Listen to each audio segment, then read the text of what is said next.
ದರ್ಶನ್ ವಿಚಾರಕ್ಕೆ ಸಂಬಂಧಪಟ್ಟಂತೆ ನೋಡಿದಾದ್ರೆ ವಾದವನ್ನ ಮಾಡ್ತಾ ಇದ್ದಾರೆ, ಅಂದ್ರೆ ಪ್ರತಿವಾದವನ್ನ ಮಾಡ್ತಾ ಇರುವಂತದ್ದು ಪ್ರಸನ್ನ ಕುಮಾರ್ ಅವರು. ಈಗ ಆಲ್ರೆಡಿ ನಾಗೇಶ್ ಅವರ ವಾದ ಮುಗ್ದಿತ್ತು, ಅದಕ್ಕೆ ಕೌಂಟರ್ ಅಟ್ಯಾಕ್ ಅನ್ನುವ ರೀತಿಯಲ್ಲಿ ವಾದವನ್ನ ಮಂಡಿಸ್ತಾ ಇದ್ದಾರೆ.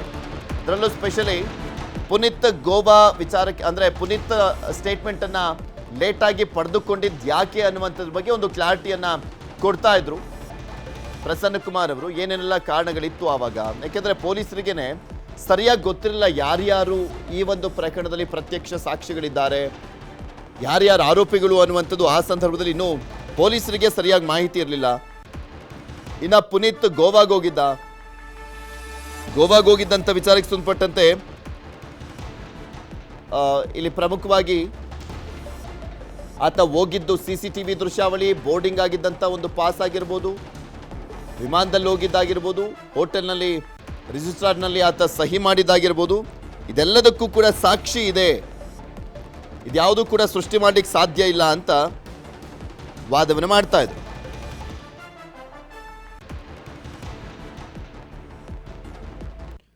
ವಾದವನ್ನ ಆಲಿಸ್ತಾ ಇದ್ದಾರೆ ವಿಶ್ವಜಿತ್ ಶೆಟ್ಟಿ ಅವರು. ಸಾಕ್ಷಿಯು ಘಟನೆ ನಡೆದಾಗ ಇದ್ದ ಎಂಬುದಕ್ಕೆ ತಾಂತ್ರಿಕ ಸಾಕ್ಷಿಯಾಗಿರುವಂಥ ಕರೆ ದಾಖಲೆಯಲ್ಲಿ ರುಜುವಾತಾಗಿದೆ ಅಂತ ಕೂಡ SPP ಹೇಳ್ತಾ ಇದ್ದಾರೆ. ಈ ಆರೋಪಿಗಳನ್ನ ಬಂಧಿಸಲಾದ ದಿನಕ್ಕೆ ಯಾರು ಸಾಕ್ಷಿಗಳು ಅಂತ ತನಿಖಾಧಿಕಾರಿಗಳಿಗೂ ಕೂಡ ಗೊತ್ತಿರಲಿಲ್ಲ. ಬಂಧನ ಮೆಮೊದಲ್ಲಿ ಸಾಕ್ಷಿ ಕಿರಣ್ ಹೇಳಿಕೆ ಇದೆ, ಆದರೆ CRPC ಸೆಕ್ಷನ್ 164 ಹೇಳಿಕೆ ದಾಖಲು ತುಂಬಾ ತಡವಾಗಿದೆ, ಯಾಕೆ ಅಂತ ಕೇಳ್ತಾರೆ. ಇದು ಜಡ್ಜ್ ಕೇಳುವಂತ ಪ್ರಶ್ನೆ. ಸಾಕ್ಷಿಗಳ ಹೇಳಿಕೆ ಜೊತೆ ವಿವರಣೆಯನ್ನ ನೀಡ್ತಾ ಇದ್ದಾರೆ SPP ಪ್ರಸನ್ನ ಕುಮಾರ್ ಅವರು. ಬಟ್ಟೆ ತೊಳೆಯಲಾಗಿದೆ, ಆದರೂ ರಕ್ತದ ಕಲೆಗಳು ಹೇಗೆ ಪತ್ತೆ ಮಾಡಲಾಯಿತು ಅಂತ ಆರೋಪಿಸಿದ್ದಾರೆ. ಬಟ್ಟೆಯನ್ನ ತೊಳೆಯಲಾಗಿದೆ, ಕುಕ್ಕಿ ಎಲ್ಲ ತೊಳೆದಿದ್ದಾರೆ ಅಂತೆಲ್ಲ CV ನಾಗೇಶ್ ಅವರು ಹೇಳಿದ್ರಲ್ಲ. ಕುಕ್ಕಿ ಎಲ್ಲ ತೊಳೆದಿದ್ದಾರೆ, ಆದರೂ ಹೆಂಗೆ ಪತ್ತೆ ಆಗ್ಬಿಡ್ತು ಅಂತೆಲ್ಲ ಪ್ರಶ್ನೆ ಮಾಡಿದ್ರಲ್ಲ, ಆರೋಪ ಮಾಡಲಾಗಿತ್ತಲ್ಲ ಅನ್ನುವಂಥದ್ದನ್ನ ಪ್ರಸನ್ನ ಕುಮಾರ್ ಅವರು ಹೇಳ್ತಾ, 40 ಹಾಗೂ 60 ಡಿಗ್ರಿ ಬಿಸಿ ನೀರಲ್ಲಿ ತೊಳೆಯದಿದ್ದರೆ ಅದರಲ್ಲಿ ರಕ್ತದ ಕಲೆಗಳು ಹಾಗೆ ಇರುತ್ತೆ ಅಂತ ವೈಜ್ಞಾನಿಕ ಸಂಶೋಧನೆಗಳು ಹೇಳ್ತಾ ಇದ್ದಾವೆ. ಅದಕ್ಕೂ ಕೂಡ ಕಾರಣಗಳಿದ್ದಾವೆ, ಅದನ್ನು ಹೇಳ್ತಾ ಇದ್ರು ಪ್ರಸನ್ನ ಕುಮಾರ್ ಅವರು. ಹೇಗೆ ಸಿಕ್ತು ಬ್ಲಡ್ ಸ್ಯಾಂಪಲ್ಸು ಬಟ್ಟೆ ಒಗೆದ ನಂತರನೂ ಅಂತ ನೋಡಿದ್ರೆ 40 to 60 ಡಿಗ್ರಿ ಬಿಸಿ ನೀರಲ್ಲಿ ತೊಳೆಯದಿದ್ರೆ ಅದರಲ್ಲಿ ರಕ್ತದ ಕಲೆಗಳು ಹಾಗೆ ಇರ್ತವೆ, ಅದು ವೈಜ್ಞಾನಿಕ ಸಂಶೋಧನೆ ಹೇಳುತ್ತೆ. ಕಾಟನ್ ಬಟ್ಟೆಗಳಲ್ಲಿ ಕಣ್ಣಿಗೆ ಕಾಣದ ಕಲೆಗಳಿದ್ದರೂ DNA ರಿಕವರಿ ಮಾಡಬಹುದು. ಕಾಟನ್ ಬಟ್ಟೆಗಳಲ್ಲಿ ಕಣ್ಣಿಗೆ ಕಾಣದ ಕಲೆಗಳಿದ್ದರೂ DNA ರಿಕವರಿ ಮಾಡಬಹುದು ಅಂತ ಕೆಲವು ವರದಿಗಳು ಹೇಳ್ತವೆ ಅಂತ SPP ಪ್ರಸನ್ನ ಕುಮಾರ್ ಅವರು ಹೇಳ್ತಾ ಇದ್ದಾರೆ. ಇನ್ನು CV ನಾಗೇಶ್ ಅವರು ಮರಣೋತ್ತರ ಪರೀಕ್ಷೆ ತಡವಾಗಿದ್ದ ಬಗ್ಗೆ ಕೂಡ ಅನುಮಾನವನ್ನ ವ್ಯಕ್ತಪಡಿಸಿದ್ರು, ಅದನ್ನು ಕೂಡ ಮೆನ್ಷನ್ ಮಾಡಲಾಗ್ತದೆ. ಮರಣೋತ್ತರ ಪರೀಕ್ಷೆ ಕೆಲವೊಂದು ಸಂದರ್ಭಗಳಲ್ಲಿ ತಡವಾಗೋದ್ರ ಬಗ್ಗೆನೂ ಕೂಡ ಹೇಳ್ತಾ ಇದ್ದಾರೆ. ಕೆಲವೊಂದು ಪ್ರಕರಣಗಳನ್ನ ಉಲ್ಲೇಖ ಮಾಡ್ತಾ ಇದ್ದಾರೆ CV ನಾಗೇಶ್ ಅವರು.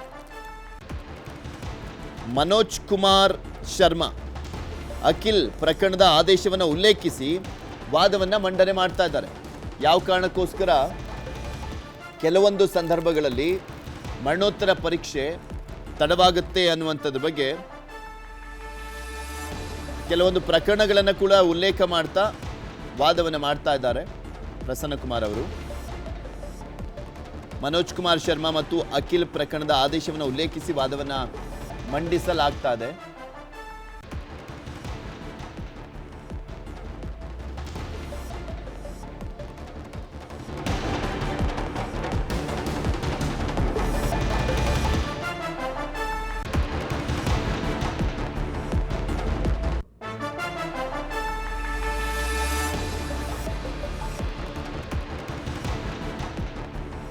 CV ನಾಗೇಶ್ ಅವರ ಎಲ್ಲ ಅನುಮಾನಗಳಿಗೂ ಕೂಡ ಪ್ರಸನ್ನ ಕುಮಾರ್ ಅವರು ಉತ್ತರವನ್ನ ಕೊಡ್ತಾ ಇದ್ದಾರೆ.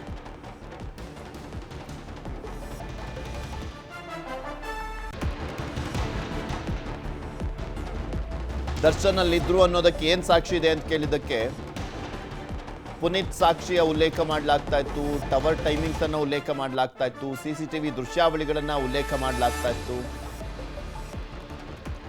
ಅದಾದ ನಂತರ ದರ್ಶನ್ ಹಲ್ಲೆ ಮಾಡಿದ್ದಂಥದ್ರ ಬಗ್ಗೆ ಪುನೀತ್ ಹೇಳಿಕೆಯಲ್ಲಿ ಉಲ್ಲೇಖ ಆಗಿರುವಂಥದ್ದನ್ನ ಹೇಳ್ತಾ ಇದ್ರು. ಇನ್ನ ಬಟ್ಟೆಗಳಲ್ಲಿ ಬ್ಲಡ್ ಸಿಕ್ಕಿದಂಥ ವಿಚಾರದ ಬಗ್ಗೆನೂ ಕೂಡ ಹೇಗೆ ಪತ್ತೆ ಆಯಿತು ಅನ್ನುವಂಥದ್ರ ಬಗ್ಗೆನೂ ಕೂಡ ಉಲ್ಲೇಖವನ್ನ ಮಾಡಲಾಗ್ತದೆ. ಅಂದ್ರೆ FSL ರಿಪೋರ್ಟ್ ಏನು ಹೇಳುತ್ತೆ, ಬಟ್ಟೆ ಒಗೆದ ಮೇಲೂ ರಕ್ತದ ಕಲೆ ಹೇಗೆ ಗೊತ್ತಾಗುತ್ತೆ ಅನ್ನುವಂಥದ್ರ ಬಗ್ಗೆ ಅರ್ಜಿದಾರರ ಪರ ವಕೀಲರು ಮಾಡಿದಂಥ ಪ್ರಶ್ನೆಗಳಿಗೂ ಕೂಡ ವೈದ್ಯಕೀಯ ರಿಪೋರ್ಟ್ನಲ್ಲಿ ವೈಜ್ಞಾನಿಕವಾಗಿ ಏನು ಉಲ್ಲೇಖ ಆಗಿದೆ ಅದನ್ನು ಹೇಳ್ತಾ ಇದ್ರು. ಸಿ.ವಿ. ನಾಗೇಶ್ ಹೇಳಿದ್ದನ್ನ ಈಗ ಪ್ರಸನ್ನ ಕುಮಾರ್ ಅವರು ಹೇಳ್ತಾ ಇದ್ದಾರೆ.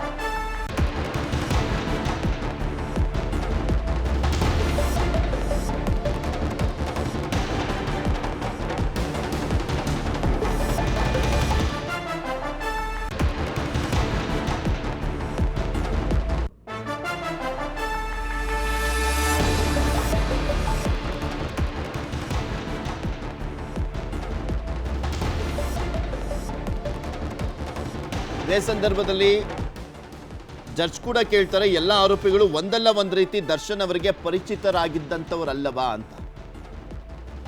ಎಲ್ಲರೂ ಕೂಡ ಒಂದಲ್ಲ ಒಂದು ರೀತಿ ಪರಿಚಯ ಆಗಿದ್ದಾರಲ್ವಾ ಅಂತ. ಅದಕ್ಕೆ SPP ಕೂಡ ಹೇಳ್ತಾರೆ, ಹೌದು ಅವರೆಲ್ಲರೂ ಕೂಡ ಒಂದು ರೀತಿಯಲ್ಲಿ ದರ್ಶನ್ ಜೊತೆ ಕೆಲಸವನ್ನ ಮಾಡ್ತಾ ಇದ್ದಂಥವರೇನೆ ಅಂತ ಹೇಳ್ತಾರೆ ಪ್ರಸನ್ನ ಕುಮಾರ್ ಅವರು. ಅವರೆಲ್ಲರೂ ಕೂಡ ದರ್ಶನ್ ಜೊತೆ ಒಂದಲ್ಲ ಒಂದು ರೀತಿ ಕೆಲಸವನ್ನ ಮಾಡ್ತಾ ಇದ್ದಂಥವ್ರೆ, ಒಂದಲ್ಲ ಒಂದು ರೀತಿ ಪರಿಚಯ ಆಗಿದ್ದಂಥವ್ರೆ. ಆ ಆರೋಪಿಗಳ ಡಿಜಿಟಲ್ ಹೆಜ್ಜೆ ಗುರುತುಗಳು ಘಟನೆಯಲ್ಲಿ ಅವರ ಪಾತ್ರವನ್ನ ನಿರೂಪಿಸುತ್ತೆ. ಆರೋಪಿಗಳ ಡಿಜಿಟಲ್ ಹೆಜ್ಜೆ ಇದೆಯಲ್ಲ, ಅದು ಗೊತ್ತಾಗುತ್ತೆ ಅವ್ರ ಪಾತ್ರ ಏನೇನಿದೆ ಅನ್ನುವಂಥದ್ದನ್ನ ಗೊತ್ತು ಮಾಡ್ತಾ ಇದೆ ಅಂತ ಹೇಳ್ತಾರೆ SPP.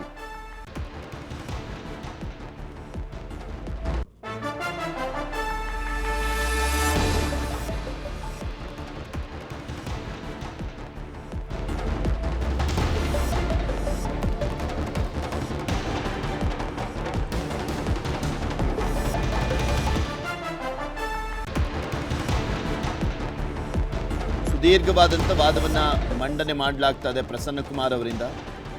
ಸದ್ಯಕ್ಕೆ ಈಗ ಮಂಡನೆ ಆಗ್ತಾ ಇರುವಂಥದ್ದು ಕಳೆದ 1.25 ಗಂಟೆಯಿಂದಲೂ ದರ್ಶನ್ ವಿಚಾರದಷ್ಟೇ. ಇನ್ನು ಉಳಿದಂಥ ಆರೋಪಿಗಳ ಬಗ್ಗೆ ವಾದವನ್ನ ಮಾಡಬೇಕಾಗಿದೆ ಪ್ರಸನ್ನ ಕುಮಾರ್ ಅವರು.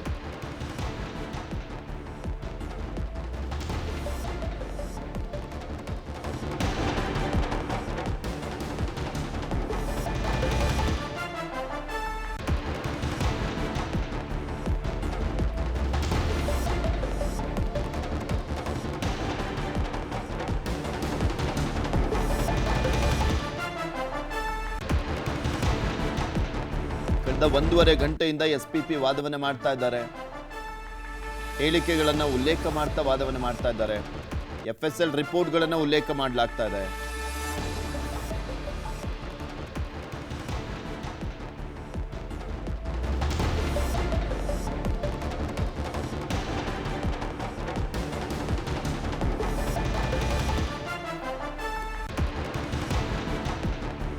ಸಿ.ವಿ. ನಾಗೇಶ್ ಅವರ ಎಲ್ಲ ಅನುಮಾನಗಳಿಗೂ ಉತ್ತರ ಕೊಡಲಾಗ್ತದೆ.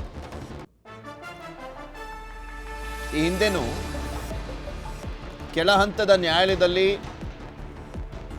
ಯಾವ ರೀತಿಯಾಗಿ ವಾದವನ್ನು ಮಾಡಲಾಗಿತ್ತು ಸಿ.ವಿ. ನಾಗೇಶ್ ಅವರು, ಆ ಸಂದರ್ಭದಲ್ಲಿ ಹೌದಲ್ವಾ ಅನಿಸ್ತಾ ಇತ್ತು. ಅಂದ್ರೆ ದರ್ಶನ್ ಪಾತ್ರ ಅಷ್ಟಕ್ಕಷ್ಟೇ ಈ ಪ್ರಕರಣದಲ್ಲಿ ಅನ್ನುವ ರೀತಿಯಲ್ಲಿ ಮೇಲ್ನೋಟಕ್ಕೆ ಅನಿಸ್ತಾ ಇತ್ತು. ಯಾವಾಗ ಪ್ರಸನ್ನ ಕುಮಾರ್ ಅವರು ವಾದವನ್ನ ಮಾಡ್ಲಿಕ್ಕೆ ಬಂದ್ರು, ಎಲ್ಲದಕ್ಕೂ ಉತ್ತರ ಕೊಟ್ಟರು, ಅಲ್ಲಿ ಅದಕ್ಕೆಲ್ಲದಕ್ಕೂ ಕಾರಣಗಳನ್ನು ಮುಂದಿಟ್ಟಾಗ ಪಾತ್ರ ಇದೆ ಅನ್ನುವಂಥದ್ದು ಗೊತ್ತಾಯಿತು. ಸೊ ಹೀಗಾಗಿನೇ ಅಲ್ಲಿ ಕೆಳ ಹಂತದ ನ್ಯಾಯಾಲಯದಲ್ಲಿ ಬೇಲ್ ರಿಜೆಕ್ಟ್ ಆಗಿತ್ತು. ಈಗ ಹೈಕೋರ್ಟ್ನಲ್ಲಿ ರೆಗ್ಯುಲರ್ ಬೇಲ್ ಸಿಗುತ್ತಾ ಇಲ್ವಾ ಕಾದು ನೋಡಬೇಕಾಗಿದೆ.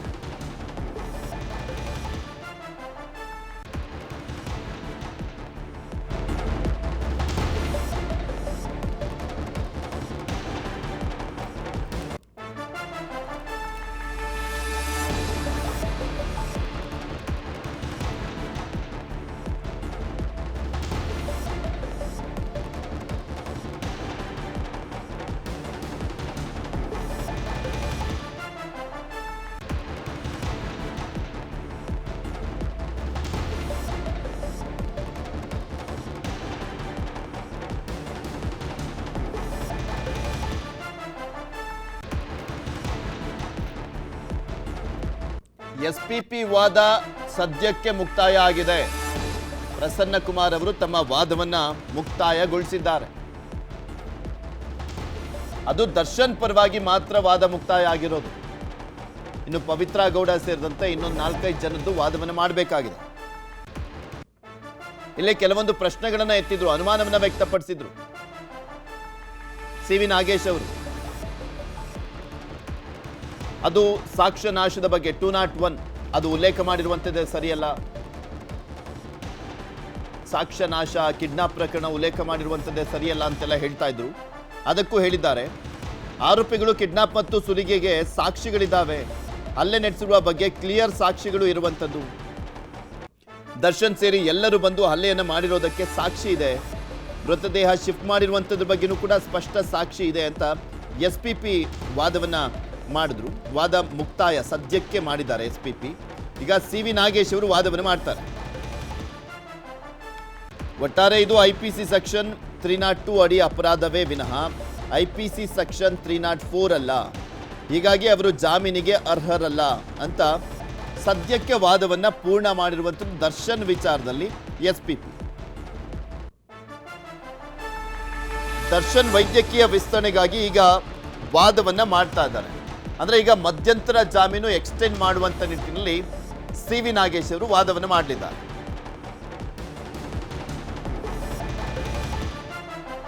ದರ್ಶನ್ ವಿಚಾರಕ್ಕೆ ಸಂಬಂಧಪಟ್ಟಂತೆ ರೆಗ್ಯುಲರ್ ಬೇಲ್ ವಿಚಾರದಲ್ಲಿ ಈಗ ಆಲ್ರೆಡಿ ಪ್ರಸನ್ನ ಕುಮಾರ್ ಅವರು ವಾದವನ್ನ ಮುಗಿಸಿದ್ರು. ಅಂದ್ರೆ ಆ ವಿಚಾರದಲ್ಲಿ ವಾದ ಪ್ರತಿವಾದ ಮುಗಿದಿದೆ. ಈಗ ಮಧ್ಯಂತರ ಜಾಮೀನ ವಿಚಾರಕ್ಕೆ ಸಂಬಂಧಪಟ್ಟಂತೆ ಸಿ ವಿ ನಾಗೇಶ್ ಅವರು ವಾದವನ್ನ ಮಾಡ್ತಾ ಇದ್ದಾರೆ. ಮಧ್ಯಂತರ ಜಾಮೀನನ್ನ ಎಕ್ಸ್ಟೆಂಡ್ ಮಾಡಬೇಕು ಅಂತ. ಪ್ರಸನ್ನ ಕುಮಾರ್ ಅವರು ರೆಗ್ಯುಲರ್ ಬೇಲ್ ವಿಚಾರದಲ್ಲಿ ತಮ್ಮ ವಾದವನ್ನ ಮುಗಿಸಿ ಆಯಿತು. ಆರೋಪಿಗಳು ಜಾಮೀನಿಗೆ ಅರ್ಹರಲ್ಲ, ಇದು 304 ಅಲ್ಲ, ಸೆಕ್ಷನ್ 302 ಅಂತ ಕೊನೆಯದಾಗಿ ಹೇಳ್ತಾ ಎಸ್ಪಿಪಿ ಪ್ರಸನ್ನ ಕುಮಾರ್ ಅವರು ತಮ್ಮ ವಾದವನ್ನ ಮುಗಿಸಿದ್ರು. ಈಗ ದರ್ಶನ್ ಪರವಾಗಿ ಸಿ ವಿ ನಾಗೇಶ್ ಅವರ ವಾದ ಶುರುವಾಗ್ತಾ ಇದೆಯಲ್ಲ, ಇದು ರೆಗ್ಯುಲರ್ ಬೇಲ್ ಬಗ್ಗೆ ಅಲ್ಲ, ಮಧ್ಯಂತರ ಜಾಮೀನಿನ ಬಗ್ಗೆ ವಾದವನ್ನ ಮಾಡ್ತಾ ಇರೋದು ಸಿ ವಿ ನಾಗೇಶ್. 2 ಅರ್ಜಿ ನಡೀತಾ ಇದೆ ಅಟ್ ಎ ಟೈಮ್. ಒಂದು ರೆಗ್ಯುಲರ್ ಬೇಲ್ ಬಗ್ಗೆ, ಮತ್ತೊಂದು ಮಧ್ಯಂತರ ಜಾಮೀನಿನ ಬಗ್ಗೆ. ಸರ್ಜರಿ ಬಗ್ಗೆ ವಿವರವನ್ನ ಕೊಡ್ತಾ ಇದ್ದಾರೆ ಸಿ ವಿ ನಾಗೇಶ್ ಅವರು. ವೈದ್ಯಕೀಯ ಪರಿಸ್ಥಿತಿ ಬಗ್ಗೆ ಸಿ ವಿ ನಾಗೇಶ್ ಅವರು ವಾದವನ್ನ ಆರಂಭ ಮಾಡಿದ್ರು. ಡಾಕ್ಟರ್ಗೆ ಬೇಗ ಸರ್ಜರಿ ಮಾಡಿ ಬೇಲ್ ಮುಗ್ದುಬಿಡುತ್ತೆ ಅವಧಿ ಅಂತ ನಾನು ಹೇಳಕ್ಕಾಗತ್ತಾ ಅಂತ ಸಿ ವಿ ನಾಗೇಶ್ ಅವರು ಹೇಳಿದ್ರು. ಏನು ಚಿಕಿತ್ಸೆ ನೀಡಬೇಕು, ಯಾವ ಶಸ್ತ್ರಚಿಕಿತ್ಸೆಯನ್ನ ಮಾಡಬೇಕು, ಅದು ಬೇಕಾ ಬೇಡವಾ ಎಂಬುದನ್ನು ವೈದ್ಯರು ನಿರ್ಧಾರ ಮಾಡಬೇಕು. ನಾನು ಮಧ್ಯಂತರ ಜಾಮೀನಿನ ಮೇಲೆ ಇದ್ದೇನೆ. ಅಂದರೆ ದರ್ಶನ್ ಮಧ್ಯಂತರ ಜಾಮೀನ್ ಮೇಲಿದ್ದಾರೆ. ಶಸ್ತ್ರಚಿಕಿತ್ಸೆ ಮಾಡಬೇಕು ಅಂತ ವೈದ್ಯರನ್ನ ಕೇಳಲಾಗ್ತಾ ಇದೆಯೇ ಅಂತ ಸಿ ವಿ ನಾಗೇಶ್ ಅವರು ಹೇಳ್ತಾರೆ. ಬೇಗ ಮಧ್ಯಂತರ ಜಾಮೀನು ಮುಗಿದ್ಬಿಡುತ್ತೆ, ಸೊ ಹೀಗಾಗಿ ಶಸ್ತ್ರಚಿಕಿತ್ಸೆ ಮಾಡಿ ಅಂತ ಕೇಳಕ್ಕಾಗತ್ತಾ ಅಂತ ಹೇಳಿದ್ದಾರೆ. ವೈದ್ಯರಿಗೆ ಗೊತ್ತಿರುತ್ತಲ್ವಾ ಏನು ಮಾಡಬೇಕು, ಏನು ಎತ್ತ ಅಂತ ವೈದ್ಯರು ಡಿಸೈಡ್ ಮಾಡ್ತಾರೆ. ಈಗ ಕೊಟ್ಟಿರುವಂಥ ಅವಧಿ ಮುಕ್ತಾಯ ಆಗ್ಬಿಡುತ್ತೆ, ಸೊ ಬೇಗ ಸರ್ಜರಿ ಮಾಡಿಬಿಡಿ ಅಂತ ಹೇಳೋದಕ್ಕಾಗೋದಿಲ್ಲ ನಾನು ಅಂತ ಸಿ ವಿ ನಾಗೇಶ್ ಅವರು ಹೇಳ್ತಾ ಇದ್ದಾರೆ. ದರ್ಶನ್ ಅನಾರೋಗ್ಯದ ಬಗ್ಗೆ ವಿವರಣೆಯನ್ನ ಸರಿಯಾಗಿ ಕೊಡಿ ಅಂತ ಕೇಳ್ಕೊಳ್ತಾ ಇದ್ದಾರೆ ಪ್ರಸನ್ನ ಕುಮಾರ್. ಏನು ಚಿಕಿತ್ಸೆ ನೀಡಲಾಗ್ತಾ ಇದೆ ಎಂಬ ಬಗ್ಗೆ ಸಿ ವಿ ನಾಗೇಶ್ ಅವರು ವಾದವನ್ನ ಮಾಡ್ತಾ ಇದ್ದಾರೆ. ಯಾಕೆಂದ್ರೆ ಮಧ್ಯಂತರ ಜಾಮೀನು ಏನು ಕೊಡಲಾಗಿತ್ತು 6 ವಾರಗಳ ಕಾಲ, ಅದು ಮುಗ್ದೋಗ್ಬಿಡುತ್ತೆ. ಇನ್ನೊಂದು 2 ದಿನ ಇದೆ ಅಷ್ಟೇ. ಈಗ ಮಧ್ಯಂತರ ಜಾಮೀನು ಸಿಕ್ಕರೆ ಮಾತ್ರ ಆಸ್ಪತ್ರೆಯಲ್ಲಿ, ಇಲ್ಲಾಂದ್ರೆ ಸೀದಾ ಬಳ್ಳಾರಿ ಜೈಲು ಅಥವಾ ಬಳ್ಳಾರಿಯಲ್ಲಿರುವಂಥ ಆಸ್ಪತ್ರೆಗೆ ಕರ್ಕೊಂಡು ಹೋಗ್ಲಾಗುತ್ತೋ ಗೊತ್ತಿಲ್ಲ. ಅದು ಕಂಡೀಷನ್ ಮೇಲೆ ಡಿಸೈಡ್ ಆಗುತ್ತೆ. ಸೊ ಹೀಗಾಗಿ ಸದ್ಯಕ್ಕೆ ತುರ್ತು ಇರುವಂಥದ್ದು ಅಂದರೆ ಹೆಲ್ತ್ ಗ್ರೌಂಡ್ಸ್ ಮೇಲೆ ಏನು ಜಾಮೀನನ್ನು ಕೊಡಲಾಗಿತ್ತು, ಆ ಜಾಮೀನಿನ ಅವಧಿ ವಿಸ್ತರಣೆ ಆಗುತ್ತಾ? ಸಿ ವಿ ನಾಗೇಶ್ವರ್ ವಾದವನ್ನು ಮಾಡ್ತಾ ಇದ್ದಾರೆ. ಈಗ ಕಾದ್ ನೋಡಬೇಕು ದರ್ಶನ್ಗೆ ಎಕ್ಸ್ಟೆಂಡ್ ಆಗುತ್ತಾ ಜಾಮೀನು ಅಂತ. ಇದು ಮಧ್ಯಂತರ ಜಾಮೀನು ಅಷ್ಟೇ. ರೆಗ್ಯುಲರ್ ಬೇಲ್ ಬಗ್ಗೆ ಏನು ತೀರ್ಪು ಬರುತ್ತೋ ಗೊತ್ತಿಲ್ಲ. ಅದು ಸ್ವಲ್ಪ ಇನ್ನೂ ತಡವಾಗ್ಬೋದೇನೋ ರೆಗ್ಯುಲರ್ ಬೇಲ್ ಬಗ್ಗೆ. ಬಟ್ ಮಧ್ಯಂತರ ಜಾಮೀನಿನ ತೀರ್ಪು ಬೇಗ ಡಿಸೈಡ್ ಆಗಬೇಕು. ಇಲ್ಲ ಅಂದ್ರೆ ಮತ್ತೆ ಜೈಲೇ ಗತಿ. ಮಧ್ಯಂತರ ಜಾಮೀನು ನೀಡುವಾಗ ನ್ಯಾಯಾಲಯ ವಿಧಿಸಿರುವಂಥ ಷರತ್ತು ಉಲ್ಲಂಘಿಸಿದ್ರೆ ನನ್ನ ನಡತೆಯನ್ನ ಪರಿಗಣಿಸಬೇಕು ಅಂತ ಸಿ ವಿ ನಾಗೇಶ್ವರ್ ಏನು ವಾದವನ್ನು ಮಾಡ್ತಾ ಇದ್ದಾರೆ. ಅಂದ್ರೆ ನ್ಯಾಯಾಲಯದ ಎಲ್ಲ ಷರತ್ತುಗಳನ್ನ ಕೂಡ ಪೂರೈಸಲಾಗಿದೆ. ದರ್ಶನ್ ನ್ಯಾಯಾಲಯ ಮಧ್ಯಂತರ ಜಾಮೀನನ್ನು ಕೊಡುವಂಥ ಸಂದರ್ಭದಲ್ಲಿ ಏನೇನೆಲ್ಲ ಷರತ್ತುಗಳನ್ನು ಉಲ್ಲೇಖ ಮಾಡಿದ್ರು ಅದೆಲ್ಲವನ್ನು ಕೂಡ ಪಾಲಿಸ್ತಾ ಇದ್ದಾರೆ.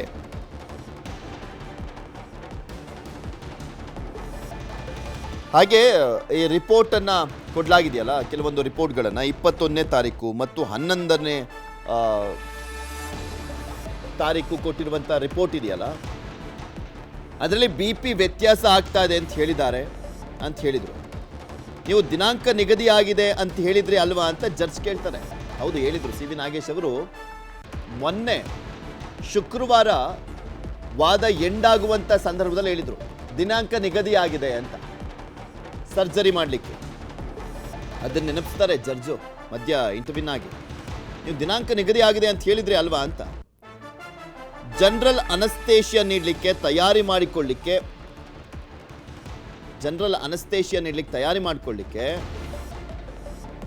ದೇಹ ಫಸ್ಟು ಸ್ಪಂದಿಸ್ಬೇಕಲ್ವಾ ಅಂತ, ಸಮತೋಲನ ಬರಬೇಕಲ್ವಾ, ಬ್ಯಾಲೆನ್ಸ್ ಆಗಬೇಕಲ್ವಾ ಅಂತ ವೈದ್ಯರು ಹೇಳಿದ್ದಾರಂತೆ. 5ನೇ ತಾರೀಕು ಮತ್ತೊಂದು ವರದಿ ನೀಡಿದ್ದಾರೆ. ಸ್ಟಿರಾಯ್ಡ್ ಇಂಜೆಕ್ಷನ್ ಅನ್ನ ನೀಡಲಾಗ್ತಾ ಇದೆ ಅಂತ ಮತ್ತೊಂದು ವರದಿಯನ್ನ ಕೊಡಲಾಗಿದೆ. 5ನೇ ತಾರೀಕು ಅಂದರೆ ಮೊನ್ನೆದು 4 ದಿನದ ಹಿಂದೆದು 5ನೇ ತಾರೀಕು ಸ್ಟಿರಾಯ್ಡ್ ಇಂಜೆಕ್ಷನ್ ಅನ್ನ ನೀಡಲಾಗ್ತಾ ಇದೆ ಅಂತ ವೈದ್ಯರು ಹೇಳಿದ್ದಾರೆ. 11ನೇ ತಾರೀಕು ಆಪರೇಷನ್ ನಿಗದಿ ಮಾಡಲಾಗಿದೆ. ನಾಡಿದ್ದಿಗೆ ಆಪರೇಷನ್ ನಿಗದಿ ಮಾಡಲಾಗಿದೆ ಅಂತ ತಿಳಿಸ್ತಾ ಇದ್ದಾರೆ. ಎಂಡಾಗೋ ದಿನ ಅದು ಮಧ್ಯಂತರ ಜಾಮೀನು ಎಂಡಾಗೋ ದಿನ. ಸಿ ವಿ ನಾಗೇಶ್ ಅವರು ಹೇಳ್ತಾ ಇದ್ದಾರೆ ಸರ್ಜರಿ ಯಾವಾಗ ಅಂತ ಕೇಳಿದಾಗ ಈಗ ವಾದ ಮಾಡ್ತಾ ಹೇಳ್ತಾ ಇದ್ದಾರೆ ನೋಡಿ 11ನೇ ತಾರೀಕು ಆಪರೇಷನ್ ನಿಗದಿ ಮಾಡಲಾಗಿದೆ.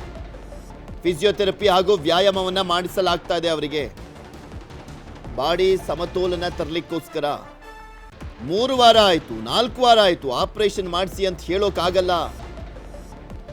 ನಾವು 3 ವಾರ ಆಗ್ಬಿಡ್ತು, 4 ವಾರ ಆಗ್ಬಿಡ್ತು, ಮುಗ್ದೋಗ್ತಾ ಇದೆ, 6 ವಾರನೇ ಮುಗ್ದೋಗ್ತಾ ಇದೆ, ಆಪರೇಷನ್ ಮಾಡಿಸಿ ಅಂತ ಹೇಳೋದಕ್ಕಾಗೋದಿಲ್ಲ. ಡಾಕ್ಟರ್ ಹೇಳಿದ ಹಾಗೆ ನಾವು ಆಪರೇಷನ್ ಮಾಡಿಸ್ಬೇಕಲ್ವಾ ಅಂತ ಸಿ ವಿ ನಾಗೇಶ್ವರು ವಾದ ಮಾಡ್ತಾ ಇದ್ದಾರೆ. ಡೇಟ್ ಫಿಕ್ಸ್ ಆಗಿದೆ. ಒಟ್ಟಿನಲ್ಲಿ ಈಗ ದರ್ಶನ್ ಆಪರೇಷನ್ ಡೇಟ್ ಫಿಕ್ಸ್ ಆಗಿದೆ. 11ನೇ ತಾರೀಕು ನಾಡಿದ್ದು ಅಂದರೆ ಬುಧವಾರ 11ನೇ ತಾರೀಕು ಶಸ್ತ್ರಚಿಕಿತ್ಸೆ ದರ್ಶನ್ಗೆ ಸರ್ಜರಿ ಮಾಡಲಾಗುತ್ತೆ. 11ನೇ ತಾರೀಕು ಡಿಸೆಂಬರ್ 11ಕ್ಕೆ ವೈದ್ಯರು ನನಗೆ ಶಸ್ತ್ರಚಿಕಿತ್ಸೆ ಮಾಡಲಿಕ್ಕೆ ದಿನಾಂಕ ನಿಗದಿಪಡಿಸಿದ್ದಾರೆ. ಅಂದರೆ ದರ್ಶನ್ಗೆ ನಿಗದಿಪಡಿಸಲಾಗಿದೆ. ನನ್ನಿಂದ ಮಧ್ಯಂತರ ಜಾಮೀನಿನ ಷರತ್ತು ಉಲ್ಲಂಘನೆ ಆಗಿಲ್ಲ. ದರ್ಶನ್ ಹೇಳಿರುವಂಥದ್ದನ್ನು ಸಿ ವಿ ನಾಗೇಶ್ ಅವರು ಉಲ್ಲೇಖ ಮಾಡ್ತಾ ಹೇಳ್ತಾ ಇದ್ದಾರೆ. ವೈದ್ಯರಿಗೆ ನಿರ್ದಿಷ್ಟ ದಿನದಂದು ಶಸ್ತ್ರಚಿಕಿತ್ಸೆ ಮಾಡುವಂತೆ ಸೂಚಿಸಲಾಗುತ್ತೆ ಅಂತ ಸಿ ವಿ ನಾಗೇಶ್ ಹೇಳ್ತಾ ಇದ್ದಾರೆ. ಈಗ ಡಿಸೈಡ್ ಮಾಡಿದಾರಲ್ಲ 11ನೇ ತಾರೀಕು, ಆ ನಿಗದಿತ ದಿನಾಂಕದಂದು ಶಸ್ತ್ರಚಿಕಿತ್ಸೆ ಮಾಡುವಂತೆ ಸೂಚಿಸಲಾಗುತ್ತೆ ಅಂತ ಅಂತ ಸಿ ವಿ ನಾಗೇಶ್ ಅವರು ಹೇಳ್ತಾ ಇದ್ದಾರೆ. ಸದ್ಯಕ್ಕೀಗ 11ನೇ ತಾರೀಕು ಅಂತ ಹೇಳ್ತಾ ಇದ್ದಾರೆ. ಮಧ್ಯಂತರ ಜಾಮೀನು ಎಕ್ಸ್ಟೆಂಡ್ ಆಗಬೇಕು, ಮಧ್ಯಂತರ ಜಾಮೀನು ಎಕ್ಸ್ಟೆಂಡ್ ಆಗಬೇಕಾಗಿದೆ. ಹಾಗೆ ನಾವು ವೈದ್ಯರಿಗೆ ಹೇಳಲಿಕ್ಕಾಗಲ್ಲ, ಇಷ್ಟೊಂದು ಅಂದರೆ 2 ವಾರ ಆಯಿತು, 3 ವಾರ ಆಯಿತು, 4 ವಾರ ಆಯಿತು, ಜಾಮೀನು ಅವಧಿ ಮುಕ್ತಾಯ ಆಗ್ತಾ ಇದೆ, ಶಸ್ತ್ರಚಿಕಿತ್ಸೆ ಮಾಡಿಬಿಡಿ ಅಂತ ಹೇಳೋದಕ್ಕಾಗೋದಿಲ್ಲ. ವೈದ್ಯರಿಗೆ ಗೊತ್ತಿರುತ್ತೆ, ಅದನ್ನು ನಾವು ಡಿಸೈಡ್ ಮಾಡಲಿಕ್ಕಾಗೋದಿಲ್ಲ. ವೈದ್ಯರಿಗೆ ಯಾವಾಗ ಯಾವ ರೀತಿಯಾದಂಥ ಟ್ರೀಟ್ಮೆಂಟು, ಯಾವಾಗ ಶಸ್ತ್ರಚಿಕಿತ್ಸೆ ಮಾಡಬೇಕು ಅನ್ನುವಂಥದ್ದಕ್ಕೆ ಅವ್ರಿಗೆ ಗೊತ್ತಿರುತ್ತೆ. ಸೊ ಅವರು ಡಿಸೈಡ್ ಮಾಡ್ತಾರೆ, ನಾವಲ್ಲ ಅಂತ ಸಿ ವಿ ನಾಗೇಶ್ ಅವರು ಹೇಳ್ತಾ ಇದ್ದಾರೆ. ಡಿಸೆಂಬರ್ 11ಕ್ಕೆ ವೈದ್ಯರು ಶಸ್ತ್ರಚಿಕಿತ್ಸೆ ಮಾಡಲಿಕ್ಕೆ ದಿನಾಂಕವನ್ನು ನಿಗದಿಗೊಳಿಸಿದ್ದಾರೆ. ಮಧ್ಯಂತರ ಜಾಮೀನಿನ ಷರತ್ತು ಉಲ್ಲಂಘನೆ ಆಗಿಲ್ಲ ಇದುವರೆಗೂ.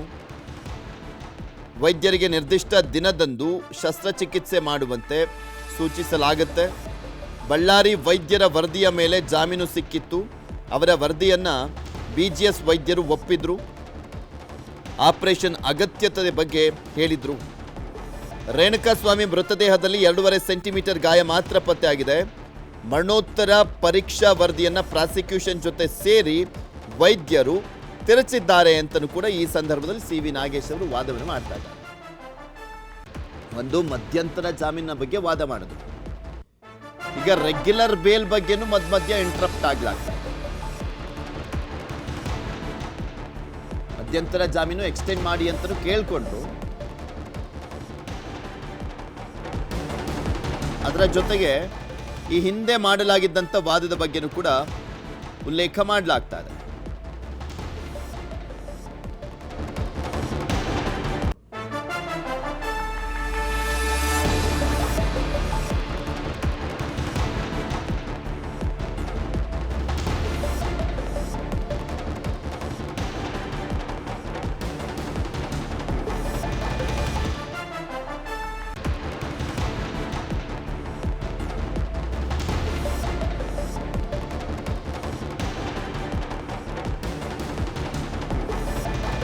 ದೀರ್ಘವಾದಂಥ ವಾದವನ್ನು ಮಂಡಿಸಾಯಿತು ಪ್ರಸನ್ನಕುಮಾರ್ ಅವರು. ಈಗ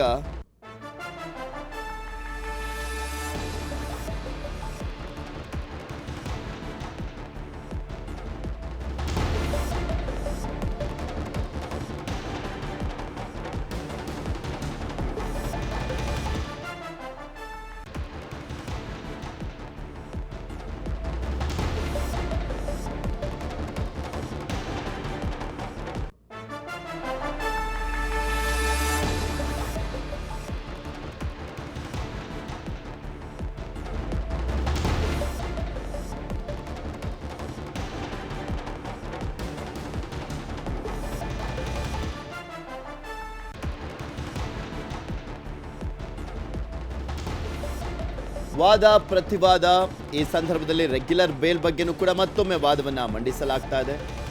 ಅದರಲ್ಲೂ ದರ್ಶನ್ ವಿಚಾರಕ್ಕೆ ಸಂಬಂಧಪಟ್ಟಂತೆ ಕೆಲವೊಂದು ಕ್ಲಾರಿಟಿಯನ್ನು ಕೊಟ್ಟರಲ್ಲ, ತನಿಖೆ ಯಾವ ರೀತಿಯಾಗಿ ಆಯಿತು ಅನ್ನುವಂಥದ್ದು ಪ್ರಸನ್ನಕುಮಾರ್ ಅವರು. ಅದಕ್ಕೆ ಮತ್ತೆ ಸಿ ವಿ ನಾಗೇಶ್ ಅವರು ಪ್ರತಿವಾದವನ್ನು ಮಾಡಿದ್ದಾರೆ. ರೇಣುಕಾಸ್ವಾಮಿ ಮೃತದೇಹದಲ್ಲಿ 2.5 ಸೆಂಟಿಮೀಟರ್ ಗಾಯ ಮಾತ್ರ ಪತ್ತೆಯಾಗಿದೆ ಅಷ್ಟೇ. ಆದರೆ ಮರಣೋತ್ತರ ಪರೀಕ್ಷಾ ವರದಿಯನ್ನು ಪ್ರಾಸಿಕ್ಯೂಷನ್ ಜೊತೆ ಸೇರಿ ವೈದ್ಯರು ಕೂಡ ತಿರ್ಚಿಬಿಟ್ಟಿದ್ದಾರೆ. ಪ್ರಾಸಿಕ್ಯೂಷನ್ ಜೊತೆ ಸೇರ್ಕೊಂಡು ವೈದ್ಯರು ತಿರ್ಚಿಬಿಟ್ಟಿದ್ದಾರೆ ಅಂತ ವೈದ್ಯರ ಮೇಲೂ ಕೂಡ ಸಿ ವಿ ನಾಗೇಶ್ ಅವರು ಆರೋಪವನ್ನು ಮಾಡ್ತಾ ಇದ್ದಾರೆ. 14 ಆರೋಪಿಗಳ ಬಟ್ಟೆ ಮತ್ತಿತರ ಪರಿಕರಗಳಲ್ಲಿ ರಕ್ತದ ಕಲೆ ಪತ್ತೆಯಾಗಿದೆ ಅಂತ ಹೇಳಿರುವಂಥದ್ದು ಹೇಗೆ ಸಾಧ್ಯ? 69ನೇ ಸಾಕ್ಷಿ ನರೇಂದ್ರ ಸಿಂಗ್ ಇದ್ದರೂ ಆತನ ಹೇಳಿಕೆಯನ್ನ ಜೂನ್ 11ರಂದು ದಾಖಲಿಸಿಲ್ಲ. ಆತನ ಹೇಳಿಕೆಯನ್ನ ತಡವಾಗಿ ಏಕೆ ದಾಖಲಿಸಲಾಗಿದೆ ಎಂಬುದಕ್ಕೆ ವಿವರಣೆ ನೀಡಲಾಗಿಲ್ಲ ಅಂತ ಸಿ ವಿ ನಾಗೇಶ್ ಅವರು ಮತ್ತೆ ರೆಗ್ಯುಲರ್ ಬೇಲ್ ವಿಚಾರಕ್ಕೆ ಸಂಬಂಧಪಟ್ಟಂತೆ ಪ್ರಶ್ನೆಯನ್ನು ಮಾಡ್ತಾ ಇದ್ದಾರೆ. ನರೇಂದ್ರ ಸಿಂಗನ ಒಂದು ಸ್ಟೇಟ್ಮೆಂಟ್ ಅನ್ನ ಯಾಕೆ ಪಡ್ಕೊಂಡಿಲ್ಲ ಅಂತ.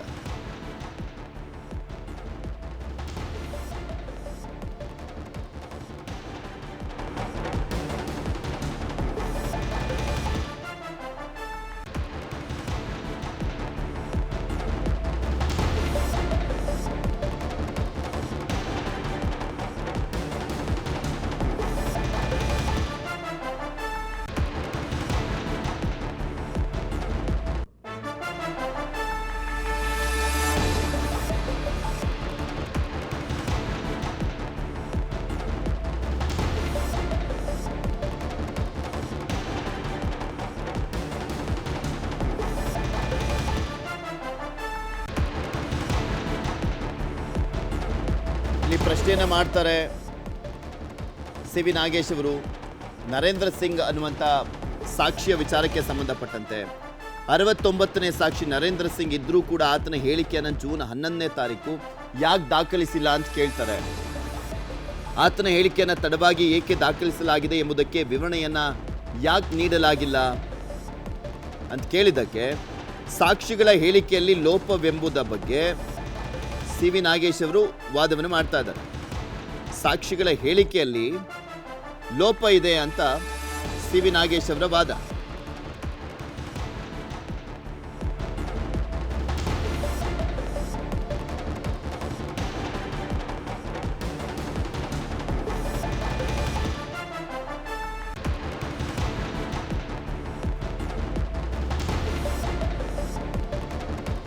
ಮಧ್ಯಂತರ ಜಾಮೀನು ಸಿಗುತ್ತಾ, ಎಕ್ಸ್ಟೆಂಡ್ ಆಗುತ್ತಾ, ಕಾದ್ ನೋಡಬೇಕು. 11ನೇ ತಾರೀಕೀಗ ಆಪರೇಷನ್ಗೆ ಡೇಟ್ ಫಿಕ್ಸ್ ಆಗಿರುವಂಥ ಹಿನ್ನೆಲೆಯಲ್ಲಿ ಸಿಗುವಂಥ ಚಾನ್ಸಸ್ ಇದೆ. ಮಧ್ಯಂತರ ಜಾಮೀನು ಎಕ್ಸ್ಟೆಂಡ್ ಆಗುವಂಥ ಚಾನ್ಸಸ್ ಇದೆ ಅಂತ ಕಾಣಿಸುತ್ತೆ.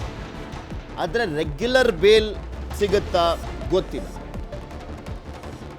ರೆಗ್ಯುಲರ್ ಬೇಲ್ ಬಗ್ಗೆ ಯಾವ ರೀತಿಯಾದಂಥ ತೀರ್ಪು ಬರುತ್ತೆ ಅನ್ನೋದೇ ಈಗಿರುವಂಥ ಕುತೂಹಲ.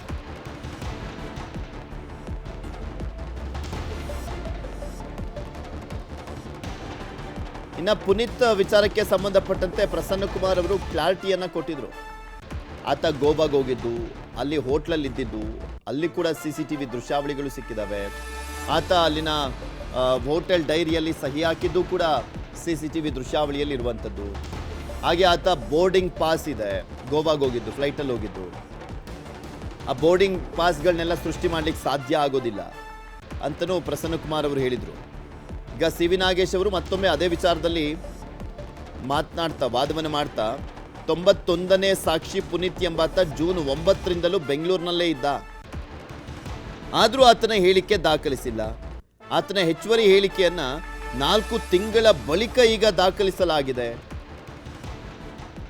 ಹೆಚ್ಚುವರಿ ಹೇಳಿಕೆಯನ್ನು 4 ತಿಂಗಳ ಬಳಿಕ ಈಗ ದಾಖಲು ಮಾಡಿದ್ದಾರೆ ಸಿ ವಿ ನಾಗೇಶ್ ಅವರು ಹೇಳ್ತಾ ಇರೋದು. 4 ತಿಂಗಳ ಬಳಿಕ ಯಾಕೆ ಈಗ ದಾಖಲು ಮಾಡಿದ್ದು ಹೆಚ್ಚುವರಿ ಹೇಳಿಕೆಯನ್ನ ಅಂತ ಪ್ರಶ್ನೆಯನ್ನು ಮಾಡ್ತಿದ್ದಾರೆ.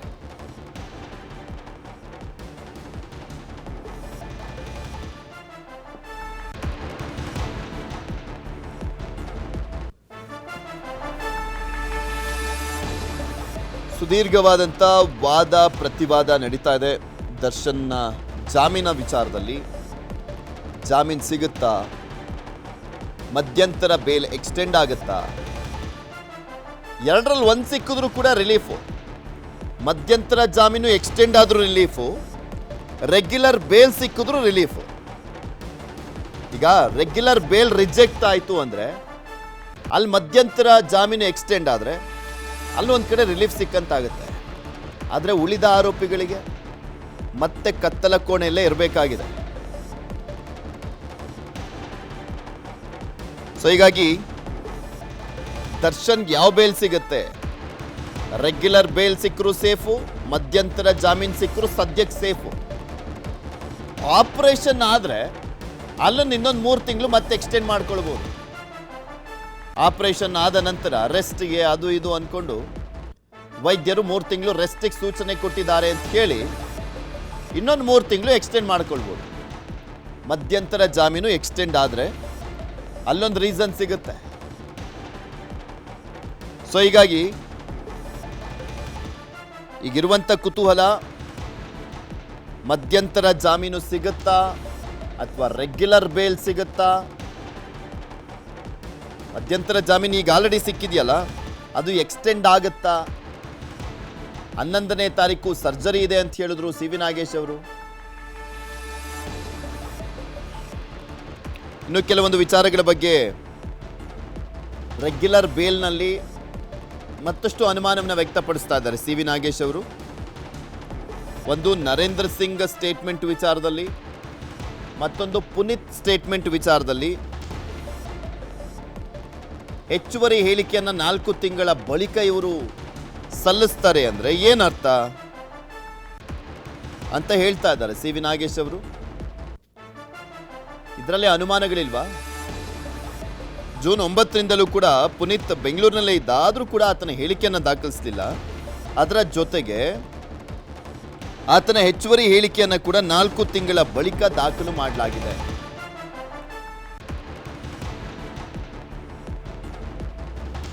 ಪುನೀತ್ ಬೆಂಗಳೂರಿನಲ್ಲಿ ಇಲ್ಲ ಎಂಬುದಕ್ಕೆ 2 ಮೊಬೈಲ್ ತಂದು ಸಾಕ್ಷಿಗಳನ್ನು ಪ್ರಾಸಿಕ್ಯೂಷನ್ ಪ್ಲಾಂಟ್ ಮಾಡಿದ್ದಾರೆ. ಪುನೀತ್ ಬೆಂಗಳೂರಿನಲ್ಲಿ ಇಲ್ಲ ಅನ್ನೋದಕ್ಕೆ 2 ಮೊಬೈಲ್ ತಂದು ಸಾಕ್ಷಿಗಳನ್ನು ಪ್ರಾಸಿಕ್ಯೂಷನ್ ಅವರು ಪ್ಲಾಂಟ್ ಮಾಡಿದ್ದಾರೆ. ಅಂದರೆ ಪೊಲೀಸರು ಪ್ಲಾಂಟ್ ಮಾಡಿದ್ದಾರೆ, ಹುಟ್ಟಾಕಿದ್ದಾರೆ ಅಂತ. ಪುನೀತ್ ಬೆಂಗಳೂರಿನಲ್ಲಿ ಇರಲಿಲ್ಲ ಆ ಸಂದರ್ಭದಲ್ಲಿ ಅನ್ನೋದನ್ನ ಸಾಕ್ಷಿಗಳನ್ನು ಹುಟ್ಟಾಕಿದ್ದಾರೆ. 2 ಮೊಬೈಲ್ ಫೋನ್ ತಗೊಂಬಂದು ಗಂಭೀರ ಆರೋಪವನ್ನು ಮಾಡ್ತಾ ಇದ್ದಾರೆ ಸಿ ವಿ ನಾಗೇಶ್ ಅವರು. ಅದಕ್ಕೆ ಹೆಂಗೆ ಸಮರ್ಥನೆ ಮಾಡ್ಕೊಳ್ಳೋದಕ್ಕಾಗುತ್ತೆ? ಈಗ ಇಲ್ಲಿದ್ದಪ್ಪ ಅಂತ ಪೊಲೀಸರು ಹೆಂಗೋ ಸಾಬೀತು ಮಾಡ್ತಾ ಇದ್ದಾರೆ ಈಗ. ಯಾಕೆಂದರೆ ಮೊಬೈಲ್ ಟವರ್ ಲೊಕೇಶನ್ ಅಲ್ಲಿ ಟ್ರೇಸ್ ಔಟ್ ಆಗ್ತಾ ಇದೆ, ಬೋರ್ಡಿಂಗ್ ಪಾಸ್ ಇದೆ, ಗೋವಾದಲ್ಲಿದ್ದ, ಅಲ್ಲಿನ ಹೋಟೆಲ್ನ CCTV ದೃಶ್ಯಾವಳಿ ಇದೆ, ಅಲ್ಲಿನ ಡೈರಿಲಿ ಸಹಿ ಹಾಕಿರುವಂಥದ್ರ ಬಗ್ಗೆನೂ ಕೂಡ ಸಾಕ್ಷಿ ಇದೆ ಅಂತೆಲ್ಲ ಈಗ ಆಲ್ರೆಡಿ ಪ್ರಸನ್ನ ಕುಮಾರ್ ಅವರು ಹೇಳಿದರು. ಆದರೆ ಸಿ ವಿ ನಾಗೇಶ್ ಅವರ ಗಂಭೀರ ಆರೋಪ, ಈತ ಬೆಂಗಳೂರಿನಲ್ಲಿ ಇರಲಿಲ್ಲ ಅನ್ನೋದಕ್ಕೆ 2 ಮೊಬೈಲ್ ಸಾಕ್ಷಿ ತಗೊಂಬಂದು ಸೃಷ್ಟಿ ಮಾಡಿದ್ದಾರೆ ಅಂತ ಹೇಳ್ತಾ ಇದ್ದಾರೆ. ಪೊಲೀಸರ ಮೇಲೆ ಒಂದು ಗಂಭೀರ ಆರೋಪ ಇದು. ಪ್ರತ್ಯಕ್ಷದರ್ಶಿಗಳ ಹೇಳಿಕೆಗಳನ್ನು ದಾಖಲು ಮಾಡೋದ್ರಿಂದ ಹಿಡಿದು ಮಹಜರು ಪ್ರಕ್ರಿಯೆ ತನಕ ಎಲ್ಲವನ್ನೂ ಡಿಲೇ ಮಾಡಿದ್ದಾರೆ. ಪೊಲೀಸರು ಎಲ್ಲವನ್ನೂ ಡಿಲೇ ಮಾಡಿದ್ದಾರೆ ಅಂತ ಸಿ ವಿ ನಾಗೇಶ್ ಹೇಳ್ತಾ ಇದ್ದಾರೆ. ಪ್ರತಿ ಹಂತದಲ್ಲೂ ಕೂಡ ಪ್ರಾಸಿಕ್ಯೂಷನ್ ಸುಳ್ಳನ್ನ ಹೇಳ್ತಾ ಬಂದಿದೆ. ಪ್ರತಿ ಹಂತದಲ್ಲೂ ಪ್ರಾಸಿಕ್ಯೂಷನ್ ಸುಳ್ಳು ಹೇಳ್ಕೊಂಡ್ ಬಂದಿದ್ದಾರೆ. ರೇಣುಕಾ ಸ್ವಾಮಿಗೆ ನೀಡಲಿಕ್ಕೆ ಊಟ ತರಲಾಗಿದೆ ಅಂತ ಹೇಳಲಾಗಿದೆಯೇ ವಿನಃ ಆತ ತಿಂದ ಎಂಬುದಕ್ಕೆ ಯಾವುದೇ ಸಾಕ್ಷಿ ಇಲ್ಲ. ಆತ ಕೊನೆಯ ಊಟ ಮಾಡಿರುವಂಥದ್ದು ಜೂನ್ 8ರ ಮಧ್ಯಾಹ್ನ ದುರ್ಗಾ ರೆಸ್ಟೋರೆಂಟ್ನಲ್ಲಿ. ಹೀಗಾಗಿ ಪ್ರಾಸಿಕ್ಯೂಷನ್ ವಾದವೇ ಸುಳ್ಳು ಅಂತ ಸಿ ವಿ ನಾಗೇಶ್ ಅವರು ಹೇಳ್ತಾ ಇದ್ದಾರೆ. ರೇಣುಕಾ ಸ್ವಾಮಿಗೆ ನೀಡಲಿಕ್ಕೆ ಊಟ ತರಲಾಗಿದೆ ಅಂತ ಹೇಳಲಾಗಿದೆಯೇ ವಿನಃ ಆತ ತಿಂದ ಅದನ್ನ ಅಂತ ಯಾವ ಸಾಕ್ಷಿನೂ ಇಲ್ಲ. ಆತ ಕೊನೆಯ ಊಟ ಮಾಡಿರುವಂಥದ್ದು ಜೂನ್ 2ರ ಮಧ್ಯಾಹ್ನ ದುರ್ಗಾ ರೆಸ್ಟೋರೆಂಟ್ನಲ್ಲಿ. ಹೀಗಾಗಿ ಪ್ರಾಸಿಕ್ಯೂಷನ್ ವಾದ ಸುಳ್ಳು ಅಂತ ಸಿ ವಿ ನಾಗೇಶ್ ಅವರು ವಾದವನ್ನು ಮಾಡ್ತಾರೆ. ಪ್ರಾಸಿಕ್ಯೂಷನ್ ಏನು ಹೇಳಿದ್ರು? ಪ್ರಸನ್ನ ಕುಮಾರ್ ಅವರು ಹೇಳಿದ ವಾದ ಏನಪ್ಪಾ ಅಂದರೆ, ಜೂನ್ 8ನೇ ತಾರೀಕು 6ರಿಂದ 7 ಗಂಟೆಯ ಸುಮಾರಿಗೆ, ಸಂಜೆ 6ರಿಂದ 7 ಗಂಟೆಯ ಸುಮಾರಿಗೆ ಆತ ಸಾವನ್ನಪ್ಪಿದ್ದಾನೆ ಅಂತ. ಅಂದರೆ ಊಟ ಆದ ಬಳಿಕ 1-2 ಗಂಟೆಯ ಬಳಿಕ ಆತ ಸಾವನ್ನಪ್ಪಿದ್ದಾನೆ ಅನ್ನುವ ರೀತಿಯಲ್ಲಿ ವೈದ್ಯರು ಹೇಳಿದ್ದಾರೆ ಅನ್ನುವಂಥದ್ದನ್ನು ಪ್ರಸನ್ನ ಕುಮಾರ್ ಅವರು ಹೇಳಿದ್ರಲ್ಲ, ಅದನ್ನು ಹೇಳ್ತಾ ಇದ್ದಾರೆ ಈಗ ಸಿ ವಿ ನಾಗೇಶ್ ಅವರು. ರೇಣುಕಾ ಸ್ವಾಮಿ ನೀಡಲಿಕ್ಕೆ ಊಟ ತಗೊಂಬಂದ್ರು ಸರಿ, ಆದರೆ ಆತ ತಿಂದ ಅಂತ ಯಾವುದಾದ್ರೂ ಸಾಕ್ಷಿ ಹೇಳಿದಾರಾ? ಎಲ್ಲಾದರೂ ಉಲ್ಲೇಖ ಆಗಿದೆಯಾ? ಇಲ್ಲೂ ಕೂಡ ಸಾಕ್ಷಿಯ ಫ್ಯಾಬ್ರಿಕೇಟ್ ಆಗಿದೆ. ಪ್ರಾಸಿಕ್ಯೂಷನ್ ವಾದವೇ ಸುಳ್ಳು ಸಿ ವಿ ನಾಗೇಶ್ ಹೇಳ್ತಾ ಇರೋದು. ಇನ್ನು ಸಿ ವಿ ನಾಗೇಶ್ ಅವರ ವಾದವನ್ನು ನೋಡಿದ್ರೆ ರೇಣುಕಾ ಸ್ವಾಮಿ ಸತ್ತೇ ಇಲ್ಲ, ಇಲ್ಲೇ ಇರಬೇಕು ಎನ್ನುವಂತಿದೆ ಅಂತ ಪ್ರಸನ್ನ ಕುಮಾರ್ ಅವರು ಇಂಟರ್ವ್ಯೂನ್ ಆಗಿ ಅವರು ಹೇಳ್ತಾರೆ. ಈ ಸಿ ವಿ ನಾಗೇಶ್ ಅವರ ವಾದವನ್ನು ಕೇಳ್ತಾ ಇದ್ರೆ ರೇಣುಕಾ ಸ್ವಾಮಿ ಸತ್ತೇ ಇಲ್ಲ, ಇಲ್ಲೇ ಇದ್ದಾನೇನೋ ಅನ್ನುವ ರೀತಿಯಲ್ಲಿ ಇದೆಯಲ್ಲ ಅಂತ SPP ಸಿ ವಿ ನಾಗೇಶ್ ಅವರ ವಾದದ ಬಗ್ಗೆ ಪ್ರಸನ್ನ ಕುಮಾರ್ ಅವರು ಹೇಳೋದಿದ್ದನ್ನು ಹಾಸ್ಯ ಚಟಾಕಿ ಅನ್ನೋ ರೀತಿಯಲ್ಲ. ಅವ್ರ ವಾದ ನೋಡ್ತಾ ಇದ್ರೆ ಹಿಂಗ ಅನಿಸ್ತಾ ಇದೆ ಅಂತ ಪ್ರಸನ್ನ ಕುಮಾರ್ ಅವರು ಹೇಳ್ತಾ ಇದ್ದಾರೆ.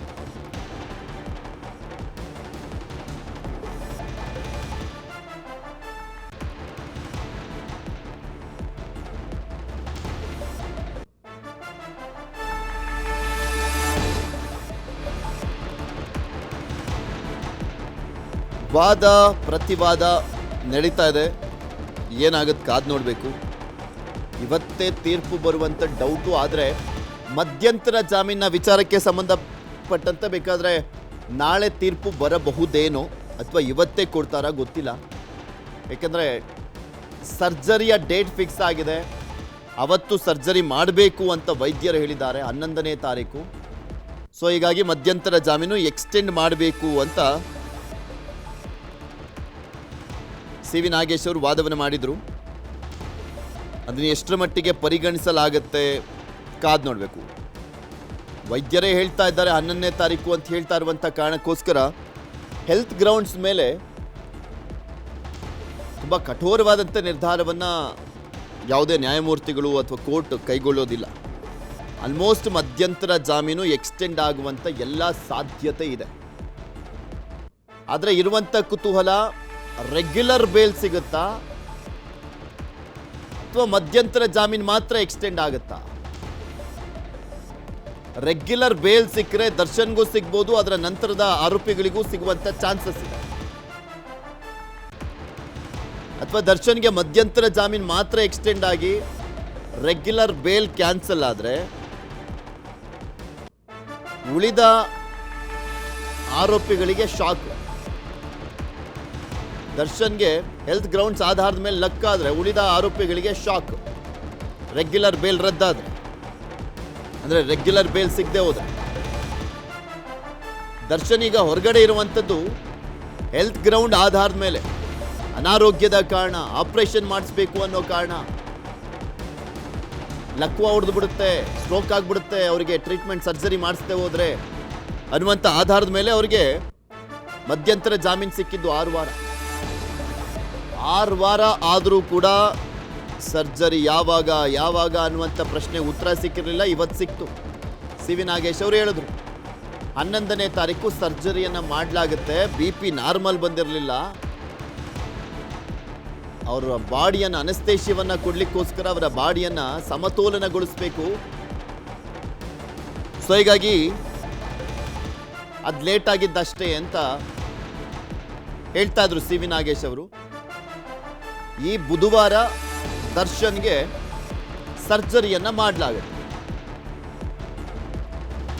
ಸರ್ಜರಿ ಮಾಡಿದ್ರೆ ನಾನು ಆಗಲೇ ಹೇಳ್ತಾ ಇದ್ನಲ್ಲ,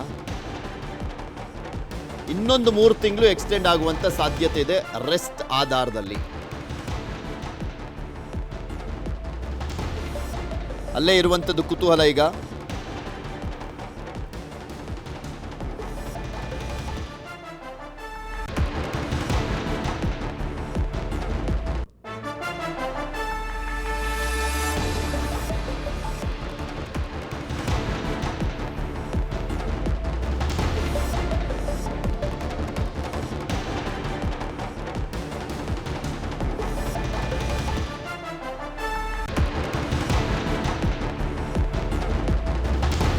ಸಿ ವಿ ನಾಗೇಶ್ ಅವರು ಸಾಕಷ್ಟು ವಿಚಾರಗಳನ್ನು ಪ್ರಸ್ತಾಪ ಮಾಡ್ತಾ, ಪ್ರಾಸಿಕ್ಯೂಷನ್, ವೈದ್ಯರು ಕೂಡ ಸೇರಿಕೊಂಡು ಕೆಲವೊಂದು ಸುಳ್ಳುಗಳನ್ನು ಹೇಳಲಾಗಿದೆ, ಸಾಕ್ಷಿಗಳನ್ನು ಸೃಷ್ಟಿ ಮಾಡಲಾಗಿದೆ. ಅಂದರೆ ಪೋಸ್ಟ್ ಮಾರ್ಟಮ್ ರಿಪೋರ್ಟ್ ವಿಚಾರಕ್ಕೆ ಸಂಬಂಧಪಟ್ಟಂತೆ, ಗಾಯಗಳ ವಿಚಾರಕ್ಕೆ ಸಂಬಂಧಪಟ್ಟಂತೆ ಹೇಳ್ತಾ ಇದ್ರು ಸಿ ವಿ ನಾಗೇಶ್ ಅವರು.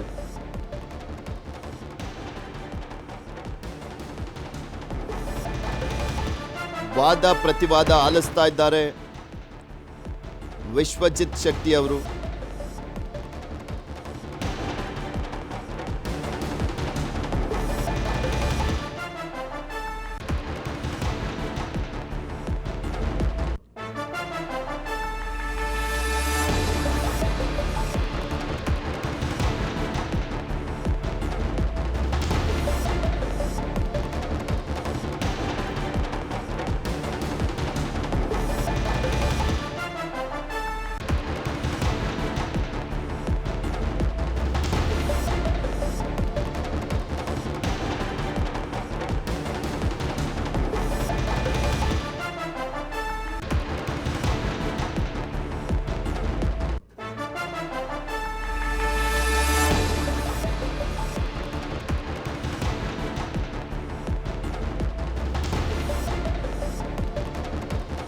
ಸದ್ಯಕ್ಕೆ ದರ್ಶನ್ ಪರವಾಗಿನೂ ಕೂಡ ವಾದ ಮುಗಿದಿದೆ. ಸಿ ವಿ ನಾಗೇಶ್ ಅವರ ವಾದ ಮತ್ತೆ ಪ್ರಸನ್ನ ಕುಮಾರ್ ಅವರ ವಾದ ಮುಗಿದಿದೆ. ಒಂದ್ ಕಡೆ ಆರೋಪಿ ನಾಗರಾಜ್ ಪರವಾಗಿ ಸಂದೇಶ್ ಚೌಟ ವಾದವನ್ನು ಮಾಡಿದ್ರು. ಈಗ ರಂಗನಾಥ್ ರೆಡ್ಡಿ ಅವರು ವಾದವನ್ನು ಮಾಡ್ತಾ ಇದ್ದಾರೆ. ಅದರ ಜೊತೆಗೆ ಪ್ರದೂಷ್ ಪರವಾಗಿ ದಿವಾಕರ್ ಅವರು ವಾದವನ್ನು ಮಾಡ್ತಾ ಇದ್ದಾರೆ. ಉಳಿದ ಆರೋಪಿಗಳ ಅರ್ಜಿಯ ವಿಚಾರಣೆ ಕೂಡ ನಡೀತಾ ಇದೆ ರೆಗ್ಯುಲರ್ ಬೇಲ್ ಬಗ್ಗೆ. ಸೊ ದರ್ಶನ್ ಪರವಾಗಂತೂ ಇವಾಗ ಮುಗ್ದೋಗಿದೆ ವಾದ ಪ್ರತಿವಾದ ಎರಡೂ ಕೂಡ. ಎರಡೂ ಸೈಡ್ ವಾದವನ್ನ ಆಲಿಸಿ ಆಗಿದೆ. ಒಂದು, ಮಧ್ಯಂತರ ಬೇಲ್ ಎಕ್ಸ್ಟೆಂಡ್ ಮಾಡಬೇಕು ಅಂತ ಒಂದು, ಇನ್ನೊಂದು ರೆಗ್ಯುಲರ್ ಬೇಲ್ ವಿಚಾರಕ್ಕೆ ಸಂಬಂಧಪಟ್ಟಂತೆನೂ ಕೂಡ ವಾದ ಪ್ರತಿವಾದ ಮುಗಿದಿರುವಂಥದ್ದು. ಸದ್ಯಕ್ಕಿರುವಂಥ ಕುತೂಹಲ ಅಂದರೆ ದರ್ಶನ್ಗೆ ಯಾವ ಬೇಲ್ ಸಿಗುತ್ತೆ ಅಂತ. ಮಧ್ಯಂತರ ಬೇಲ್ ಎಕ್ಸ್ಟೆಂಡ್ ಆಗುತ್ತಾ ಅಥವಾ ರೆಗ್ಯುಲರ್ ಬೇಲ್ ಸಿಗುತ್ತಾ? ಯಾವ್ದು ಸಿಕ್ಕರೂ ಕೂಡ ಸದ್ಯಕ್ಕೆ ಬೀಸೋ ದೊಣ್ಣೆಯಿಂದ ಪಾರು. ಮಧ್ಯಂತರ ಬೇಲ್ ಅಂತೂ ಎಕ್ಸ್ಟೆಂಡ್ ಆಗುವಂತ ಸಾಧ್ಯತೆ ಇದೆ. ಬಟ್ ರೆಗ್ಯುಲರ್ ಬೇಲ್ ಏನಾಗುತ್ತೆ ನೋಡಬೇಕು. ರೆಗ್ಯುಲರ್ ಬೇಲ್ ಸಿಗುತ್ತಾ ಇಲ್ವಾ? ದರ್ಶನ್ಗೆ ಸಿಕ್ಕರೆ ಉಳಿದ ಆರೋಪಿಗಳಿಗೂ ಕೂಡ ಸಿಗುವಂತ ಚಾನ್ಸಸ್ ಇರುತ್ತೆ. ಚಾನ್ಸಸ್ ಅಷ್ಟೇ, ಸಿಕ್ಕೇ ಬಿಡುತ್ತೆ ಅಂತಲ್ಲ. ಅದೇ ಸಿಗುತ್ತಾ ನೋಡಬೇಕು. ದರ್ಶನ್ಗೆ ಮಧ್ಯಂತರ ಬೇಲ್ ಸಿಕ್ಕಿ ರೆಗ್ಯುಲರ್ ಬೇಲ್ ಸಿಗದೇ ಇದ್ರೆ ಸರ್ಜರಿ ಆಗುವಂತ ಕಾರಣಕ್ಕೋಸ್ಕರ ಒಂದು ಮೂರು ತಿಂಗಳುಗಳ ಕಾಲ ಸೇಫ್ ಆಗ್ತಾರೆ ಸದ್ಯಕ್ಕೆ. ಈಗ ಏನೇನೆಲ್ಲ ಅರ್ಜಿ ಸಲ್ಲಿಸಲಾಗಿತ್ತು ಅಂದ್ರೆ ಯಾರೆಲ್ಲ ಆರೋಪಿಗಳು ಅರ್ಜಿಯನ್ನ ಸಲ್ಲಿಸಿದ್ರು ಅವರ ಎಲ್ಲರ ವಾದ ಪೂರ್ಣ ಆಗಿದೆ. ತೀರ್ಪನ್ನ ಕಾಯ್ದಿರಿಸಿದ್ದಾರೆ ನ್ಯಾಯಮೂರ್ತಿಗಳು. ತೀರ್ಪು ಕಾಯ್ದಿರಿಸಲಾಗಿದೆ. ದರ್ಶನ್ ಪರವಾಗಿ ವಾದ ಆಯಿತು, ರೆಗ್ಯುಲರ್ ಬೇಲ್ ಬಗ್ಗೆ, ಮಧ್ಯಂತರ ಜಾಮೀನು ಬಗ್ಗೆ, ಮತ್ತೆ ಪವಿತ್ರ ಗೌಡ ಪರವಾಗಿಯೂ ಕೂಡ ವಾದವನ್ನ ಮಾಡಲಾಯಿತು. ಸಂದೇಶ್ ಚೌಟ ಪರವಾಗಿ ವಾದವನ್ನ ಮಾಡಲಾಯಿತು. ನಾಗರಾಜ್ ಪರವಾಗಿ ವಾದವನ್ನು ಮಾಡಲಾಯಿತು. ಪ್ರದೋಷ್ ಪರವಾಗಿ, ಪವಿತ್ರ ಗೌಡ ಪರವಾಗಿ ವಾದವನ್ನು ಮಾಡಲಾಯಿತು. ಎಲ್ಲರ ತೀರ್ಪನ್ನ ಕಾಯ್ದಿರಿಸಿರುವಂತದ್ದು ನ್ಯಾಯಮೂರ್ತಿಗಳು. ಸೊ ರೆಗ್ಯುಲರ್ ತೀರ್ಪನ್ನ ಕೊಡ್ಲಿಕ್ಕೆ, ರೆಗ್ಯುಲರ್ ಬೇಲ್ ತೀರ್ಪನ್ನ ಕೊಡ್ಲಿಕ್ಕೆ ಸದ್ಯಕ್ಕೇನು ಅರ್ಜೆನ್ಸಿ ಇಲ್ಲ. ಆದರೆ ಮಧ್ಯಂತರ ತೀರ್ಪಿನ ಅರ್ಜೆನ್ಸಿ ಇದೆ. ಯಾಕೆಂದ್ರೆ 11ನೇ ತಾರೀಕಿನ ಒಳಗಡೆ ಮಧ್ಯಂತರ ತೀರ್ಪು ಎಕ್ಸ್ಟೆಂಡ್ ಆಗದೇ ಇದ್ದರೆ ಮತ್ತೆ ಜೈಲಾ ಅನ್ನುವಂಥ ಪ್ರಶ್ನೆ ಇದೆ. ಹೆಲ್ತ್ ಗ್ರೌಂಡ್ಸ್ ಆಧಾರದಲ್ಲೇ ಮಧ್ಯಂತರ ಜಾಮೀನನ್ನ ಕೊಟ್ಟಿರುವಂಥ ಹಿನ್ನೆಲೆಯಲ್ಲಿ ಅದು ಎಕ್ಸ್ಟೆಂಡ್ ಆಗುವಂತ ಎಲ್ಲ ಸಾಧ್ಯತೆ ಇದೆ. ಯಾವಾಗ ಸರ್ಜರಿ ಅಂತ ಕೇಳಿದ್ದಕ್ಕೆ ಈಗ ಆಲ್ರೆಡಿ ಉತ್ತರವನ್ನ ಕೊಟ್ಟಿದ್ದಾರೆ. ಯಾವಾಗ ಸರ್ಜರಿ ಅಂದ್ರೆ 11ನೇ ತಾರೀಕು ಅಂತ ಹೇಳಿದ್ರು ಸಿ ವಿ ನಾಗೇಶ್ ಅವರು. ಸೊ ಹೀಗಾಗಿ ಆ ವಿಚಾರದಲ್ಲಿ ಉತ್ತರ ಸಿಕ್ಕಿದೆ.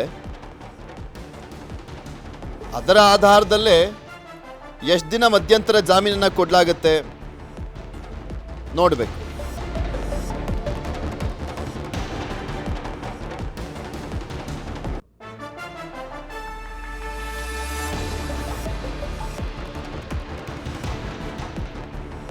ಎಲ್ಲರ ಪರವಾಗಿ ವಾದ ಪ್ರತಿವಾದ ಮುಗಿದಿದೆ. ತೀರ್ಪನ್ನ ಕಾಯ್ದಿರಿಸಲಾಗಿದೆ.